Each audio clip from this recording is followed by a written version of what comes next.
Is it weird? They don't have a beard in this one. I guess there's no changing it. So here we go.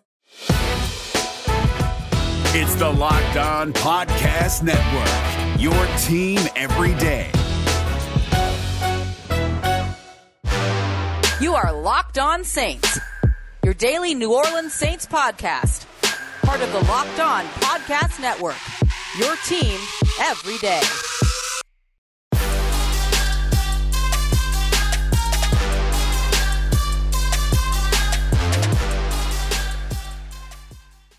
What is good, Who Dat Nation and Who Dat family? Welcome into another episode of Locked On Saints, your daily podcast covering the New Orleans Saints, part of the Locked On Podcast Network, your team every day. Today's episode is brought to you by Rock Auto. Amazing selection, reliably low prices, and all the parts your car will ever need. Visit rockauto.com and don't forget to let them know that Locked On sent you. On today's episode, we're going all cornerback, all episode. Going to start off with a look at the corners that the Saints lost over the course of the offseason, as well as the new additions in the building. Then we'll take a look at who they retained and project the 2021 cornerback lineup for the New Orleans Saints. And we'll talk about in the final segment which new cornerback could be joining the fold. We've got all of that on today's episode. And as always, I'm your host, Ross Jackson at Ross Jackson Nola on Twitter, co-managing editor over at CanalStreetChronicles.com, and your Tuesday co-host over at the National Locked On NFL podcast.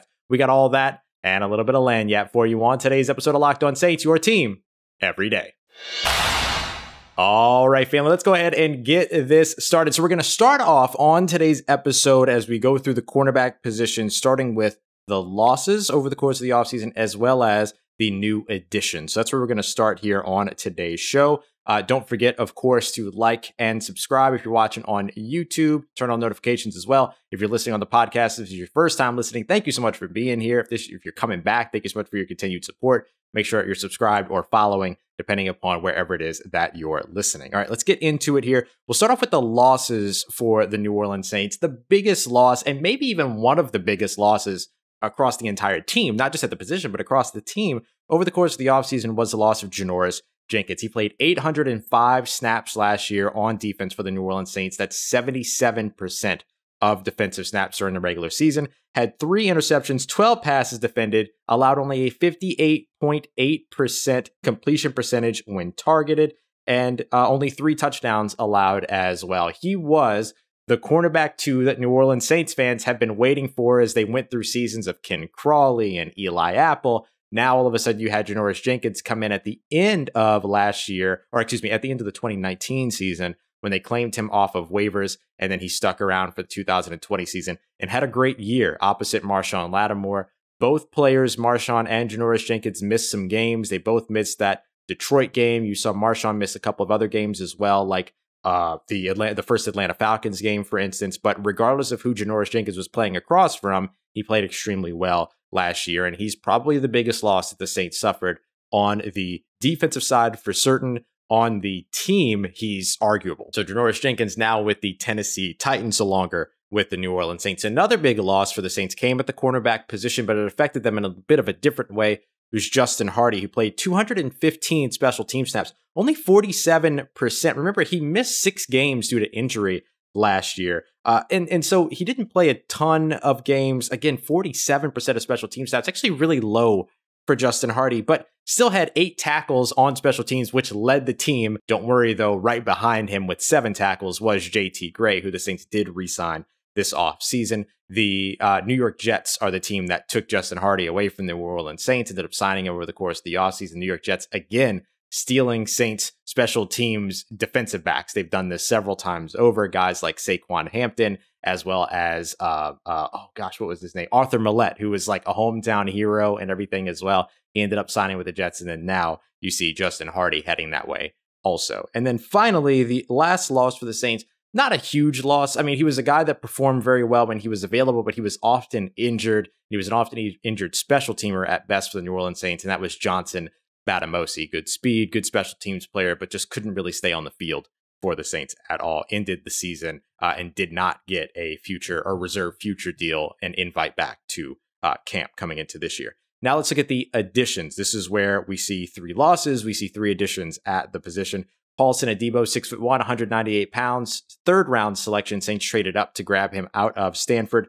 Former wide receiver, a bit of a ball hawk during his time at Stanford. Those 2 seasons that he really balled out combined for 8 interceptions as well as 27 passes defensed over that time. But unfortunately hasn't played since November of 2019. Might need a little bit more time to develop before he's somebody that actually steps into a starting role. They're working him out not just on the outside, but they're also going to make sure that he gets some reps in the slot during training camp as well. Next up, Bryce Thompson, undrafted free agent, 5'11", 190 pounds, added out of Tennessee, the Volunteers. During his Vol career, he had 102 tackles, 2 sacks, 8 interceptions, as well as 19 passes defense, so he was very productive at the cornerback position, played both inside and out, and was a really good blitzer from the slot as well. Think Chauncey Gardner-Johnson against San Francisco, for instance. He did have some legal troubles during his time in Knoxville, mostly based on threats, but not action and everything. He's somebody that plays with a mean streak on the field, has gotten him into some trouble, unfortunately, off the field as well. But we'll see how that all adjusts now that he's in the NFL. And then finally, Lawrence Woods, 5'10", only 182 pounds, a little bit undersized in terms of his weight, but not by much. Truman State undrafted free agent. If you don't know where Truman State is, it's located in Chicago, Illinois. Lawrence was a special teams ace, one of the best coming out of the GLVC. He was Special Teams Player of the Year back in 2018. Also won several Special Teams Player of the Week awards while there as well. As a returner, 50.7 yards per return his last season, which included 12 returns, and he also had 4 return touchdowns all told. And then he was also the leading gunner that was actually game planned for. And oftentimes, even when he was double teamed by jammers, he would still find a way to be the first cornerback or the first gunner down to make a special teams play to either force a fair catch, force a returner to run out of bounds, or make a spectacular tackle at the catch point. So he is somebody to definitely watch. We'll talk more about him and some of the other corners that are going to be returning to the New Orleans Saints from last season as we continue on and work our way to projecting the depth chart for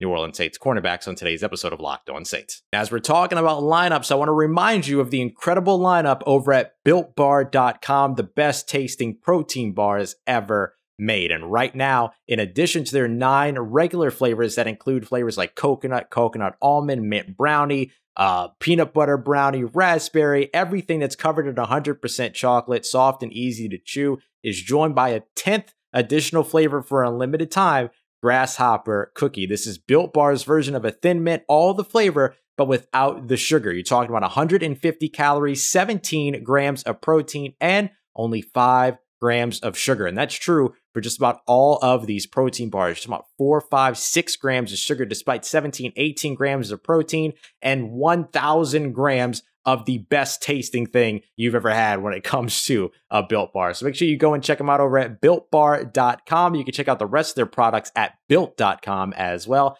Don't forget to use the promo code LOCKED15, LOCKED15, to get 15% off at BuiltBar.com.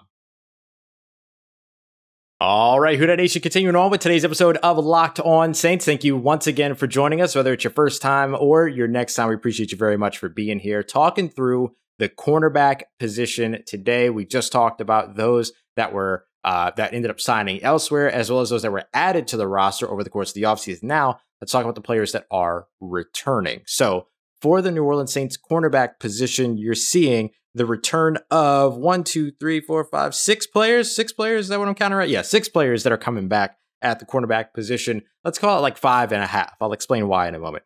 Marshon Lattimore, though, of course, is your number 1 corner that's returning. He's your top corner. He's going to be your CB1. He might be dealing with a suspension early on in the season. We don't know yet, but we'll find out as we get closer and closer to, I imagine, the preseason probably. 52.9% completion percentage allowed in 2020. His second best over the last 3 years. He's performed extremely well despite all the questions around consistency. Patrick Robinson started 4 games for the team last year. Kind of referenced him in the last segment. Ended up starting a couple of different games because of injuries. The Lions game, spent some time as a starter as well in the Falcons game. So you saw him quite a bit. 75.4 passer rating allowed when targeted in 2020. and 20. And in fact, over the last 3 seasons, that's the worst he's performed when out on the field, but hasn't been targeted very much, of course, over that time. I believe it was only 32 times that he's been targeted over the last 3 seasons. However, last year, he did walk away with 2 interceptions, got the one in the end zone when he was matched up with TJ Hawkinson on the in the end zone during the Detroit Lions game. And then he got the game-sealing interception against the San Francisco 49ers when he didn't bite on a double move and then worked his way into position and getting the interception that allowed them to run the clock out for the end of the game there. So 2 interceptions over the course of the 2020 season in the end zone to help seal victories. Speaking of interceptions to help seal victories, this contest was not really much of a contest. The Saints ended up winning it 33-7. But Grant Haley, 5'9", 190 pounds, came in. He's had a couple of years in the NFL. Didn't get a ton of opportunities last year, only played in 1 game, and that was in Week 17.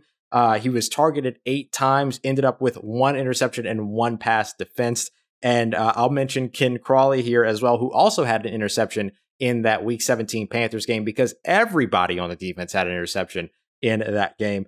He only played 1 snap, though. So he played 1 snap on defense all of 2020, but in that game at the end of 2020 and ended up getting an interception on that 1 snap. But he did play 57 special team snaps in addition to the 11 defensive snaps that he played in 2020. And then we've got Keith Washington, who was an absolute stud during training camp. Rumor has it that things weren't going great for him, and he ended up stepping his game up when he really needed to. He ended up with about 6 interceptions, at least 6 interceptions, according to Nick Underhill, when it came to training camp last year, which remember was abbreviated. He had multiple interceptions on a couple of days as well. Just a phenomenal camp last year. Now he gets an opportunity to prove that that wasn't just him, performing when it mattered most to his opportunity to stick around, but that he can also turn that into consistent play. He's got great size, though, 6'1", 180 pounds. Wouldn't be surprised to see that up a little bit this year. We'll see when he actually reports to camp.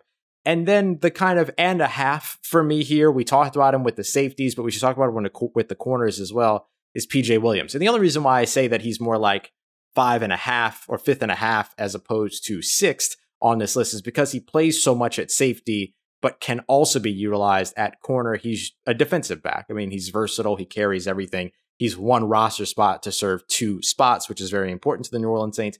288 snaps last year at free safety, only 182 at cornerbacks, over 100 more snaps at the safety position than at the corner position. So that's why I kind of consider him as a 0.5 when it comes to this, but he counts for an entire roster spot. So let's talk about the depth chart for the New Orleans Saints. Now, I have the New Orleans Saints keeping 10 defensive backs as a whole before getting into training camp. We'll see how training camp, of course, affects all of this, but I've got them keeping 4 safeties, 6 cornerbacks. That's not outside the ordinary at all. Just as a review, the 4 safeties that I had them keeping were the same 4 safeties from last year: Marcus Williams, Malcolm Jenkins, CJ Gardner-Johnson, JT Gray. Very easy. Now, when we get to the cornerback spot, though, Marshon Lattimore is an absolute lock. He's your cornerback number 1. I think there's somebody that's going to make this roster that's not currently on the team. We'll talk about that in the next segment. And I think that you're rounding out the cornerback position with the next 4, with Patrick Robinson, who, yes, is going to make this team again, Paulson Adebo, PJ Williams, who kind of takes up that hybrid spot. And then I was kind of leaning towards Keith Washington. He was on the practice squad all season last year, but I'm kind of leaning towards Lawrence Woods because of his ability as a returner, as a special teamer, as a gunner, everything that he does. So I might leave that position a little bit open, but right now I'm leaning towards Lawrence Woods. I've been studying him a lot lately, talking to his coaches, things like that. So maybe I'm just it's a little bit of recency bias. But Keith Washington was my guy in camp last year, so I'm hoping that he has a great camp this year and earns that spot. But as of right now, just in terms of looking at the ability to contribute all over, I'm going to put Lawrence Woods in for right now. But let's talk a little bit more about that spot that I left open at the cornerback 2 position that's not currently on the team. Who could that be? We'll talk about that and much more as we continue on with today's episode of Locked On Saints. So New Orleans Saints may be looking to add more pieces to that cornerback position, and they've got $11.6 million to do so. Now I'm looking to add some potential pieces to my vehicle, but I ain't got $11.5 million to spend. That's why I lean on my guys over at rockauto.com. Family business, taking care of you like nobody else will. paying 30, 50, 70% of the price that you would pay at those chain stores around the corner that are going to make you wait for 20 minutes just to tell you that they need to order it. And then you got to drive to another store an hour away to pick it up. Don't go through all that. Check out rockauto.com for everything that you need. Pay 70, 50, sometimes even 30% of the price of what you're going to pay over at those chain stores. Have it delivered directly to your door, and you could take care of it from your local garage. Or if you know how to make the changes yourself, you can go ahead and take care of it all on your own. So go and check them out over at rockauto.com. Don't forget to tell them that Locked On sent you by writing Locked On in the How'd You Hear About Us section. Amazing selection, reliably low prices, all the parts your car will ever need at rockauto.com. Let's get it. Who Dat Nation, wrapping up today's episode of Locked On Saints. Take a look at the cornerback position. So we talked about the proposed, or let's say projected, depth chart for the New Orleans Saints cornerback position in the last segment. Just as a refresher, Marshon Lattimore at cornerback 1, unsigned, right? Guy not currently on the roster at cornerback 2. And then your backouts, Patrick Robinson, rookie Paulson Adebo, undrafted free agent Lawrence Woods, who I think can make his way onto the roster at special teams. But I also leave that position open to Keith Washington as well. And then you've got PJ Williams, who is your, cornerback / safety hybrid, one roster spot, filling 2 roles, very important for the New Orleans Saints. So let's talk about the second guy on the roster, the second guy that I talked about that's not on the roster yet. Who could that be? Now, we've talked a bunch about who those players can be, right? We've mentioned all the names. Steven Nelson, Richard Sherman's been connected to the team. Garyon Conley's out there as a first-round selection for 2017, performed pretty well when he got into Houston, all of that. Drake Kirkpatrick has actually visited with the team before, had very similar numbers in man coverage to Janoris Jenkins, who was fantastic for the Saints last year. But I don't know exactly where the Saints are going with this position, because you have all of those free agents that are available, but then you also have the trade market that's open. And it seems to make sense, considering how much time the Saints are taking to address the position here, that they may be interested in somebody that's on another team. They're saving all this cap space. They have a lot of ammunition, right? With an expected 9 draft picks out there that they can use for next season, that they could potentially trade to bring somebody in. There's a lot of opportunity for them to really utilize the mobility that they usually like to use when it comes to draft picks. And they're in a good position to do it this season. And you might need somebody that's better than a standard cornerback 2, depending upon what the fate of Marshon Lattimore is early on in the season in terms of a potential suspension that he may end up facing due to an offseason arrest, which we don't have enough information on to really know if that's going to happen or not. So when it comes down to all of this, it makes a lot of sense that the Saints are really taking their time and exploring all of their options. But if it's taking this long, they have to be exploring more options than just free agency. And I've talked a little bit about who the potential trade targets could be for the New Orleans Saints. We just had, Mike Debate. We had John Sigler on last week talking about the Saints trading with the New England Patriots for N'Keal Harry. But we've also talked about the possibility of a guy like J.C. Jackson, who's on a second-round RFA tender, who they could potentially try to make an offer for and potentially even try to trade for if the RFA tender, if they're too late on that. But then there's also Stephon Gilmore, who's apparently reportedly disgruntled with the team. And there's been some report saying that he wants out. Highly doubt that the Patriots want to trade him. But what if the Patriots have no choice? You look at a guy like Xavier Howard, who's over with the Miami Dolphins. Could be the same situation, right? If he's disgruntled, if he's not happy in Miami, or if Miami's just looking to clear up some salary cap space, he's certainly a way to do it. And the Saints have salary cap space to take on a big salary and a big contract via a trade. They also have the draft capital to pull off the trade without kneecapping themselves before getting to next year's draft. I don't feel like if they trade a second-round pick from next year, a third-round pick from next year, that they're really going to end up putting themselves in a position to where they can't take advantage of the talent that the draft has to offer. They'll be fine. They should have the mobility to be able to trade around. They also have a compensatory third-round pick coming from Terry Fontenot still. And then, of course, Trey Hendrickson signed a big contract with the Cincinnati Bengals. That should be a 4th round, could actually convey into a 3rd round, depending upon what those numbers actually end up looking like by the time that we get to the end of the season for the actual compensatory pick chart. So we'll have to see. But the Saints have the ammunition here to be able to hit the market, the trade market, if they decide that that's the way that they want to go. And of course, they can always just restructure a guy once they land here in New Orleans, or they could potentially extend them and then stretch that money out over the course of time, keep them around in New Orleans for a couple of seasons,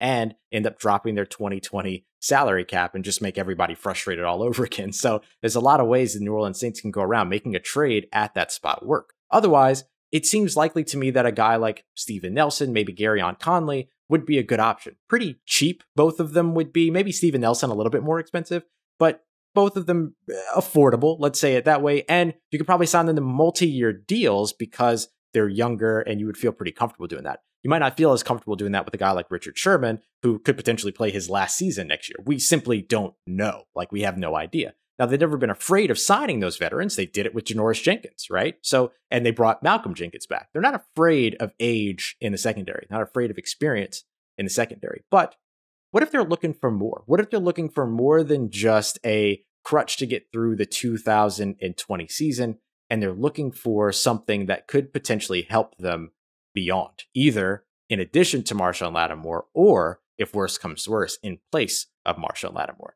There are layers to the way that you have to look at this. It's not just about what happens next to Marshon Lattimore in 2020. It's about what happens with the New Orleans Saints moving forward as they try to remain competitive despite anything going on at the quarterback position. So obviously a lot to continue to watch at that cornerback spot opposite Marshon Lattimore here ahead of 2021's training camp.